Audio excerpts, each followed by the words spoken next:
There are parts of the J2 website that are a paid version, but this site, J2Data, you can access for free.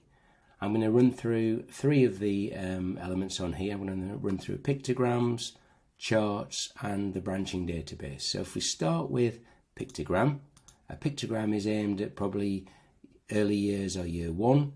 You can choose some ready-made pictograms. So we're going to look at mini beasts. Click on there. It basically provides the mini beast at the bottom, and when you click the plus, it puts more ants in.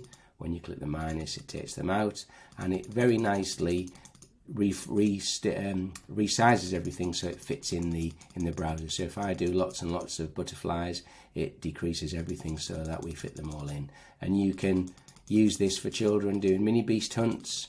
If you want to get out of this one, or you want to create another one, you can click on the star at the top, click on the star, and then choose a different one. So if we go for a blank one, you will lose all your changes, so we're going to lose them, and you can draw your own things in here. So sometimes I do a shape hunt, so if we have them hunting for squares, I have them hunting for triangles, circles and rectangles, and when you put these in, it will just basically create the rectangle or the square or the triangle or the circle, whichever one you want.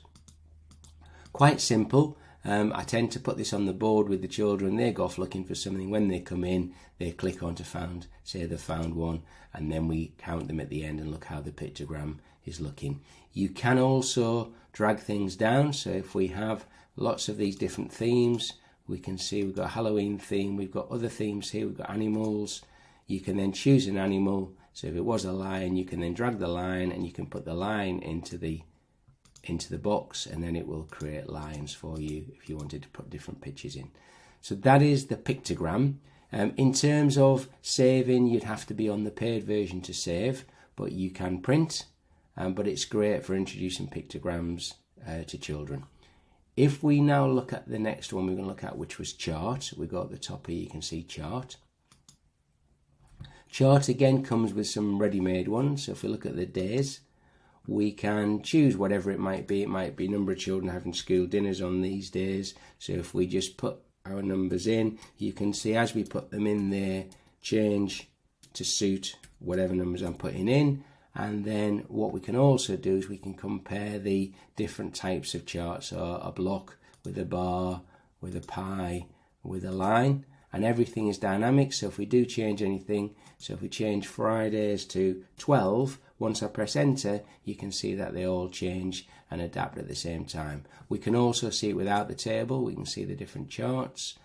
Again, if we go up to the star, the asterisk at the top left, we can choose to do a blank one.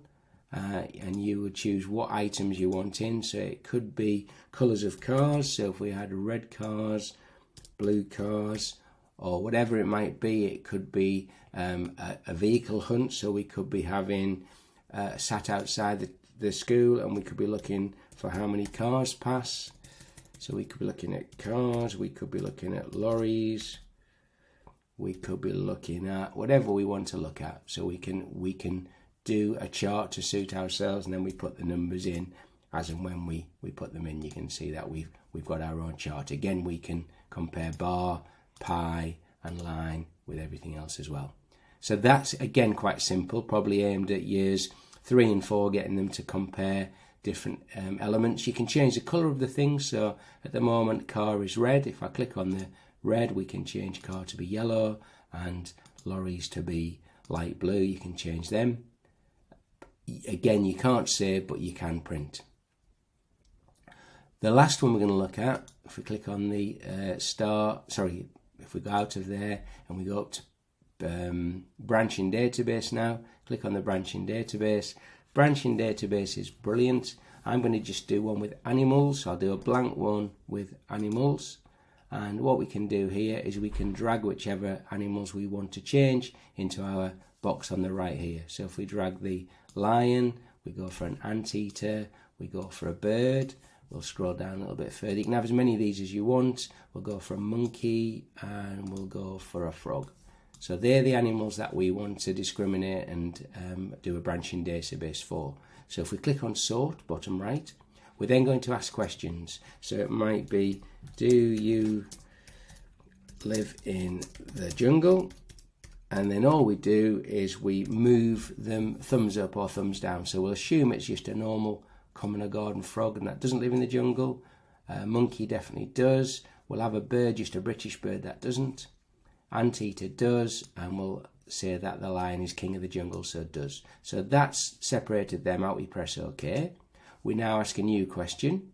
So we're going to ask, do you eat ants? And again, if they do, we put them in the thumbs up. If we don't, we put them in the thumbs down.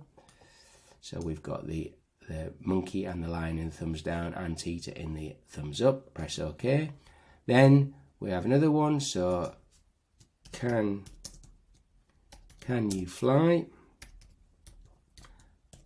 And again, if it can, yes it can. If it can't, no it can't. Press OK. And then finally, do you swing in trees? And yes we do, and no we don't. And press OK. Then that generates the branching database for you. And then if you want to play a little game, you choose one of the animals. So if we choose the monkey and press play, it will say, do you live in the jungle? Yes. Do you eat ants? No. Do you swing in trees? Yes. Is it correct? Yes, and it'll show you how it got to it. Again, this can be used just as a branching database for sort of science or maths, or you can look at it from a computing point of view and link it into selection, where you come with a right or a wrong answer, or a true or a false answer. So a really nice way of doing branching database, and quite simple for the children. I've used this with year 4s upwards.